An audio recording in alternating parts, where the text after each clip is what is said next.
जिद्दी आदमी ने इतिहास रचा है। इतिहास केवल वही आदमी रचता है जिसके मन में कोई जिद आ गई हो। कोई भी संस्था अगर सफल हुई है, कोई भी इंडिविजुअल अगर सफल हुआ है, कोई भी बड़ा परिवर्तन आया है, उसके लिए एक आदमी को अपने मन में जिद लानी पड़ती है। दशरथ मांझी भी बड़ी कठिनाई में थे, जिनके बारे में आप सब जानते हैं। दशरथ मांझी की पत्नी लेबर पेन के कारण वो पहाड़ जो 55 किलोमीटर का था उसको पार नहीं करा पाए, उसको अस्पताल नहीं लेके जा पाया। उस आदमी को जिद आ गई, 22 साल लग गए, 55 किलोमीटर का पहाड़ एक छेनी और हथौड़ा लेके तोड़ डाला।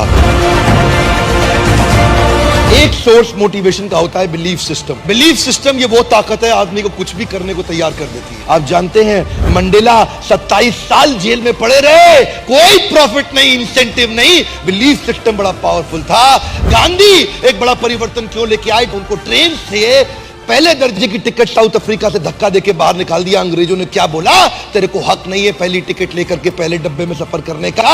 गांधी ने बोला मेरे पास टिकट है, बोला तू नहीं बैठ सकता, बाहर निकल यहां से। गांधी ने क्या जवाब दिया? तुमने मुझे ट्रेन से निकाला, come back to my country, I will show you. मैं तुम्हें पूरे देश से बाहर निकाल दूंगा, मैं तुम्हें पूरे देश से बाहर निकाल दूंगा। एक आदमी कभी भी इतिहास रचता है किसी जिद के कारण, एक बिलीफ सिस्टम के कारण। यह बिलीफ सिस्टम कमजोर भी हो सकता है, मजबूत भी हो सकता है। यह बिलीफ सिस्टम ऑर्डिनरी भी हो सकता है, एक्स्ट्रा ऑर्डिनरी भी हो सकता है। मेरी कौम जो बचपन से बहुत तकलीफों के साथ रही, एक लड़के को उसने नॉर्थ ईस्ट के एशियन गेम जीतते हुए देख लिया, उस दिन उसको जिद आ गई कि मैं खुद अपने स्टेट का नाम करूंगी। उस दिन उसको जिद आ गई, बहुत बड़ी हो चुकी थी, आज तक कभी बॉक्सिंग नहीं करी, लेकिन उसने कमाल कर दिया। लोग जब भी कमाल करते हैं किसी जिद के कारण करते हैं। ऑर्डिनरी मेंटालिटी के लोग ऑर्डिनरी जीवन बिता करके मर करके चले जाते हैं संसार से, उनको कोई नहीं पूछता। केवल एक्स्ट्रा ऑर्डिनरी आदमी कर सकता है कोई काम। ऐसा कोई हिंदुस्तानी जो भगत सिंह के बारे में ना जानता हो। उसके पिताजी ने बोला, उसकी मां ने बोला, बेटे तेरी शादी तय हो गई है, तेरी शादी तय हो गई है। कानपुर चिट्ठी लिख करके भाग गए छोड़ के वहां से, कि बोले कि मैंने अपना ये शरीर आज अपने देश को दे दिया है, बहुत बड़े कारण के लिए। एक लड़की को नहीं देना चाहता ये जीवन, पूरे देश को देना चाहता हूं। बड़ा जिद्दी आदमी थे। आज एक जिद्दी आदमी ही कोई बहुत बड़ा काम कर सकता है। उसके लिए चाहिए बिलीफ सिस्टम। जानते हैं कोई भी व्यक्ति आप देख लीजिए, चाहे लिंकन हो या गांधी हो या टेरेसा हो या बच्चन हो या मंडेला हो या कोई भी हो, हर आदमी के जीवन में बड़ा संघर्ष था, पर उसने एक काम किया, bounce back. If you don't help you to help yourself, nobody in the world can help you to help yourself.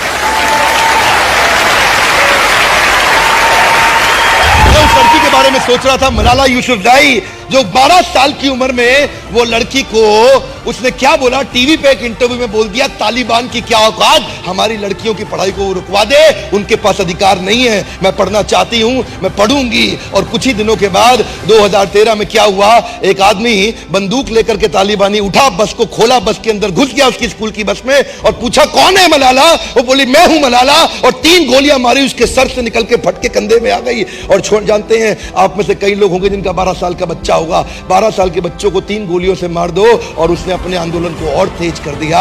Nobel peace prize, दुनिया का सबसे बड़ा अवार्ड उसको मिला, उसी लड़की को, इतनी छोटी उम्र के अंदर।